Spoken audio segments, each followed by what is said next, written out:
Good evening and welcome to our 9 p.m. English news brought to you live by RTD. My name is Anna Farah.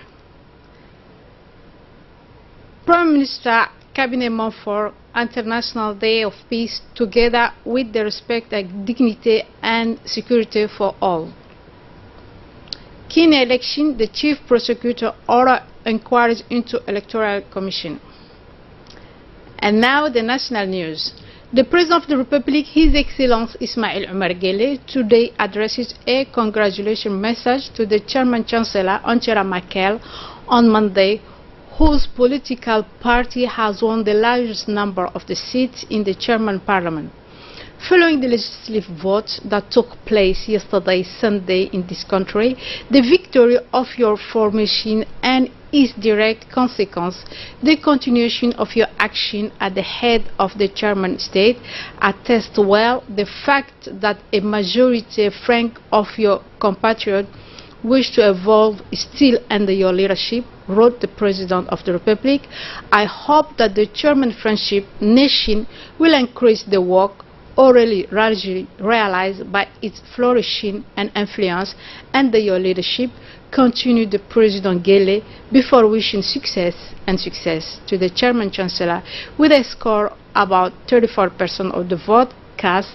Merkel politician group, the Christian Democratic Union of Germany, CDU, was declared the winner of the election electoral that was held yesterday in the country.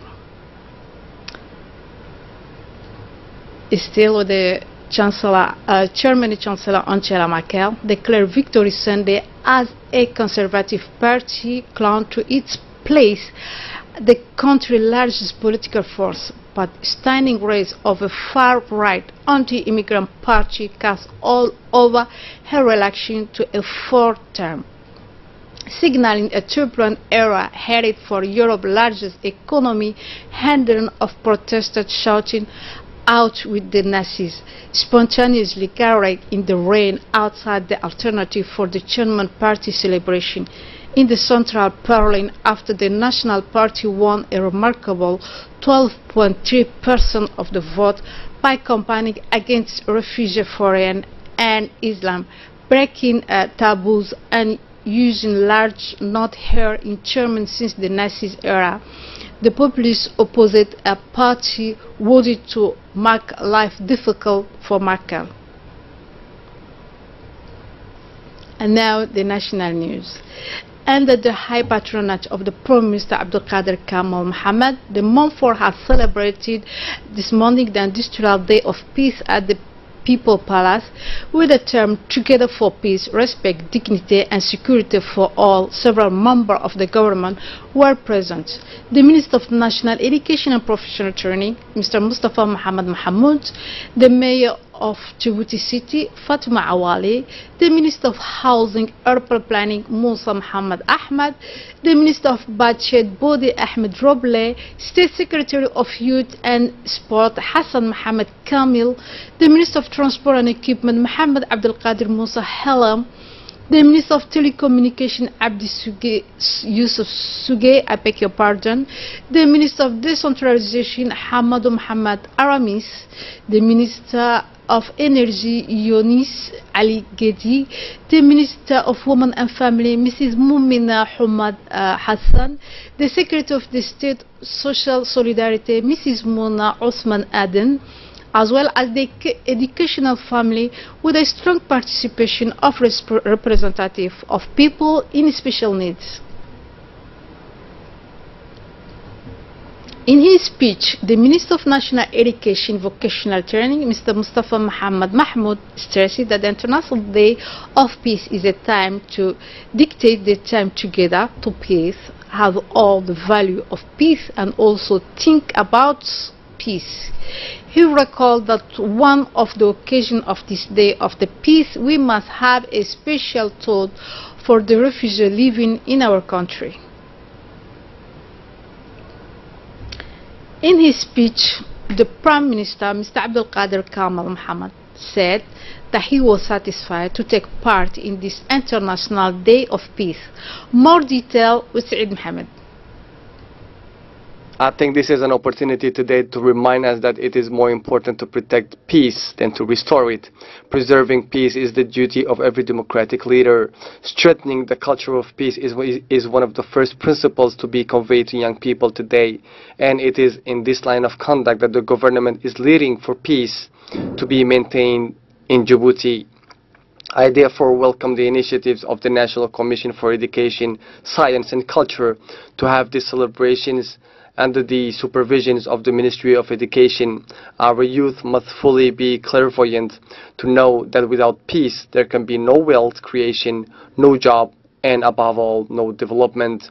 They must also know that it is the unity of a people that make a nation strong, and the more a nation is strong, the better the people will resist to external aggression and terrorism. The government will maintain its willingness to build a more strong and just nation by strengthening the fundamental rights of every Djiboutian throughout the country. The President of the Republic is constantly working to restore peace in the sub-region, but also in Africa and in the Middle East. Our soldiers are involved in peacekeeping operations in Somalia and Darfur, and our diplomacy is present in all places where dialogue can make possible to reconcile the different parties in conflict. The Prime Minister Abdulkader Kamal Mohammed had inaugurated a new judo for the discipline of martial arts in the state Goulet on Monday, September 25, 2017.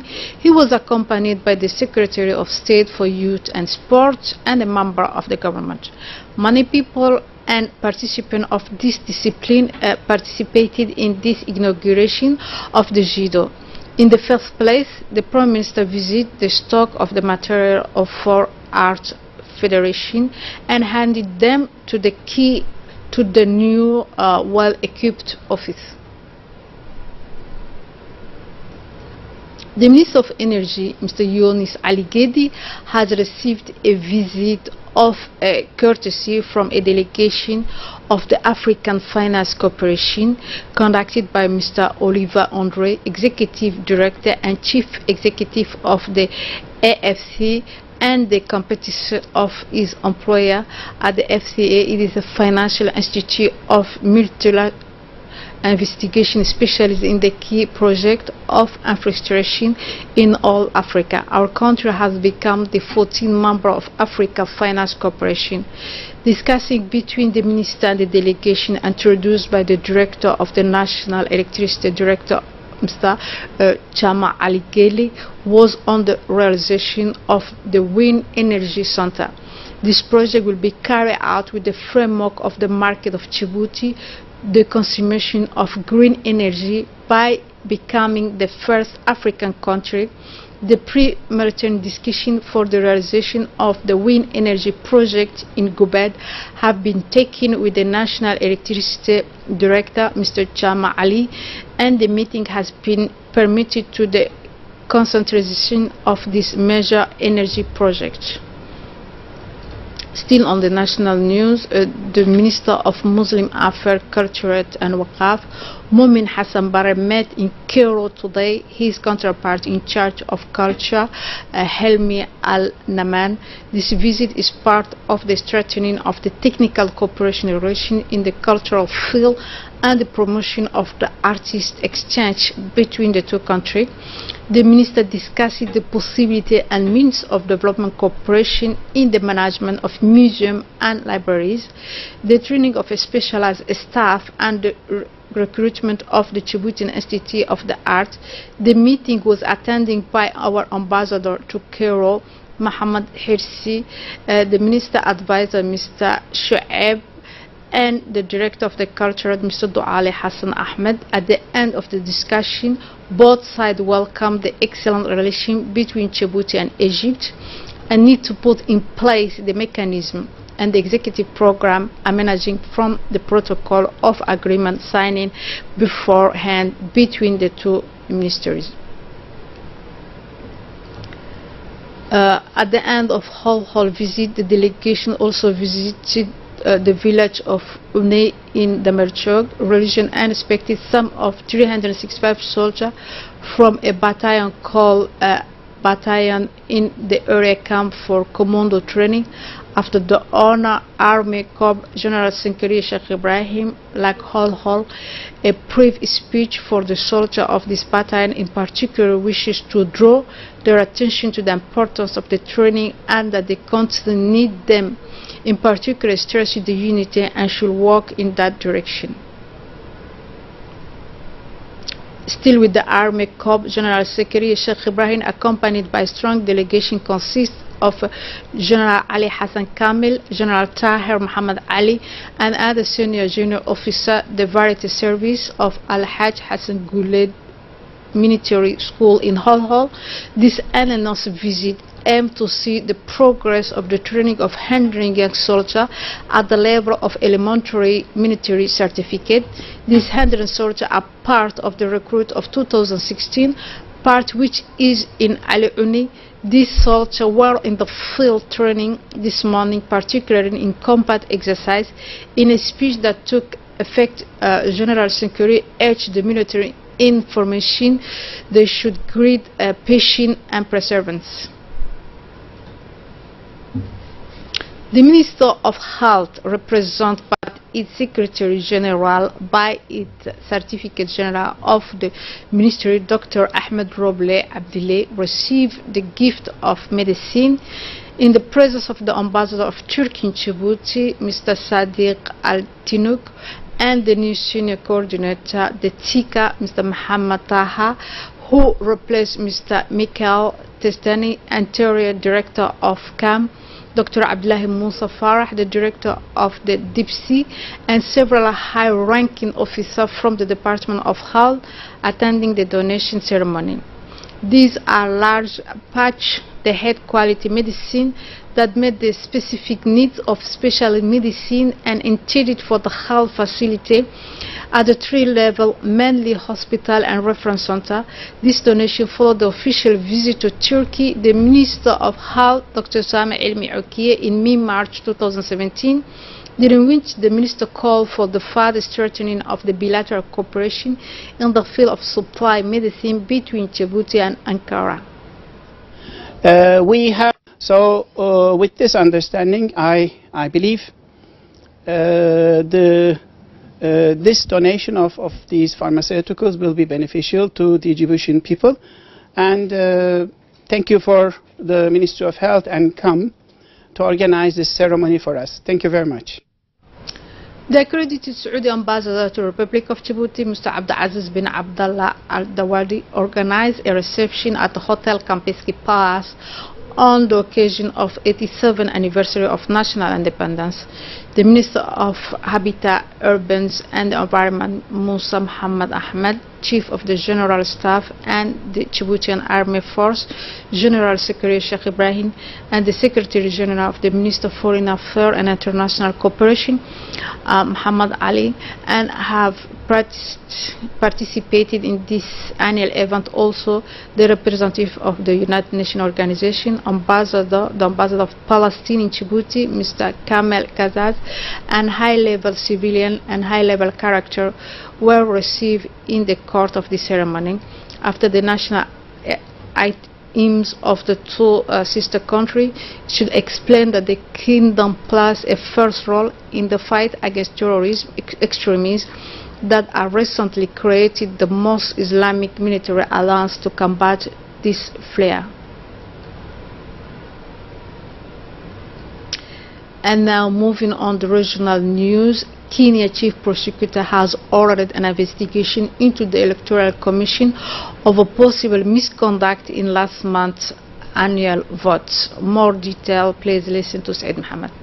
The Supreme Court annulled the result of August the 8th poll after finding irregularities and declaring it neither transparent nor verifiable. The Electoral Commission had declared incumbent Uhuru Kenyatta the winner by a margin of 1.4 million votes. A rerun originally scheduled for October 17 will be held on October the 26th. Kenya Director of Public Prosecutions Keriako Tobiko asked the police and anti-corruption agency to investigate whether any electoral or criminal offences has been committed by members of the Electoral Commission. He asked investigators to examine allegations that two senior opposition officials had gained illegal access to Commission servers. The Electoral Commission had announced that Kenyatta had won 54% against opposition leader Raila Odinga, 44%. But Odinga of the National Super Alliance went to court insisting that he had been cheated of victory.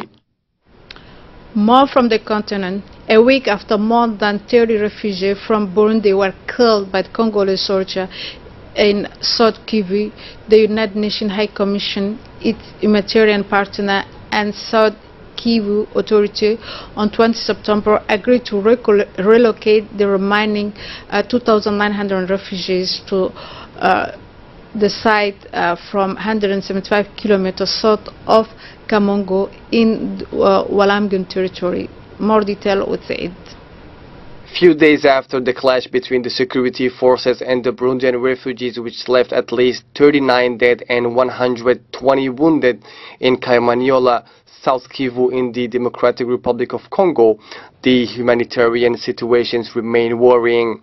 Nearly 3,000 Burundian asylum seekers are sheltered and in need of food aid. Among them are children under 5 years of age who receive no assistance. For Marie Salome, who lost her son in the carnage, the suffering become intense and imperative help. We were already integrated into the community here in Kaimaniola. Now our situation has changed. We are now in this improper environment, and especially we are with these little children in the rain, but they should live in a good environment to preserve their health. Our lives are in danger. This environment is not appropriate. We need food, kitchen utensil, and soap for cleanliness. We lost everything during the carnage, he said. The presidents of the Civil Society Coordination Office alert the national and international community on the current situations in Kamanyola in Walungu territory. Patient Bashombe, who returned for this part of the province, believed that the presence in Kaimaniola of more than 2,900 Burundian nationals whose status is unclear risk to ignite the sub-region of the Great Lakes. And to end up our tonight edition, Donald Trump's third attempt to ban a citizen entering the U.S. from some state drops. Sudan relaxes restriction on Iraqis but add Chad, North Korea and Venezuela. More detail, watch this video please. President Donald Trump has issued a third proclamation restricting entry of the United States that will come into effect on October the 18th. It will now apply to 8 countries. Sudan is dropped from the list, but it adds Chad, North Korea and Venezuela. In the latter case, the restriction only applies to some government officials and their families. Iraqi will now be only subject to additional scrutiny. Unlike his previous 2 bans, this one is not time limited, as the latest ban no longer exclusively targets Muslim majority nation. It may undercut arguments in the Supreme Court of the 10th of October, where his second order made in March and given temporary court approval in the summer is being called challenge. Trump abandoned his first January order after several federal courts ruled it was unconstitutional. That's all for this evening news. Thank you for watching us and have a wonderful evening.